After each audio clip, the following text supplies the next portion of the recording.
MLC ఎన్నికల్లో బీజేపీని ఓడించేందుకు Congress BRS కుమ్మక్కయ్యాయని ఆరోపించారు బీజేఎల్పీ నేత ఏలేటి మహేశ్వర్ రెడ్డి. ఎన్నికల్లో తమ పార్టీని గెలిపిస్తే ఉపాధ్యాయులు, నిరుద్యోగుల సమస్యలను పరిష్కరిస్తామని హామీ ఇచ్చారు. తమ పార్టీ 8 మంది ఎమ్మెల్యేలు అసెంబ్లీలో ప్రజా వ్యతిరేక విధానాలను ఎండగడుతున్నామని చెప్పారు. ఈ ఎన్నికల్లోనూ బీజేపీని గెలిపిస్తే సభలో బలం పెరిగి ప్రజా సమస్యలపై పోరాడతామన్నారు ఏలేటి. పార్టీ రోజు అభ్యర్థులు నిలబెట్టలేదని చెప్పి స్పష్టమవుతున్నది.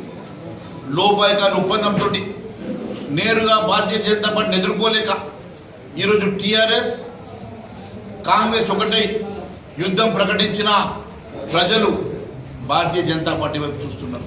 అరాచకమైనటువంటి ఈ ప్రభుత్వాన్ని బుద్ధి చెప్పాలని చెప్పేసి ఈరోజు ప్రజలు మా వైపు చూస్తున్నారు. ఒకవైపు కొమరే గారు ఒక ఎడ్యుకేషనలిస్టు, ఒక ఎంటర్ప్రెన్యూరు, యావత్ తెలంగాణ రాష్ట్రంలో వారికి ఎన్నో స్కూల్స్ ఉన్నాయి కాబట్టి వారికి టీచర్స్ సమస్య మీద పూర్తి అవగాహన ఉన్నది. టీచర్స్ తరఫున ప్రజా గొంతుకై ఖచ్చితంగా వారు నిలబడతారు.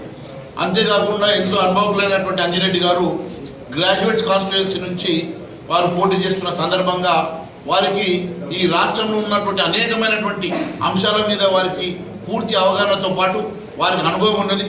నిన్న మొన్నటి వరకు టీఆర్ఎస్ మీద యుద్ధం ప్రకటించినటువంటి రేవంత్ రెడ్డి గారు సడన్గా ఎందుకోసం అని చెప్పేసి ఆ యుద్ధాన్ని అర్ధాంతరంగా ఆపేశారో ప్రజలకు చెప్పాల్సిన అవసరం. ఈ రాష్ట్రాన్ని ఆర్థిక సంక్షోభంకి నెట్టుతున్నటువంటి రేవంత్ రెడ్డి గారి పాలన ఈరోజు గాడి తప్పింది. మరి ఇది ప్రజాపాలన కాదు.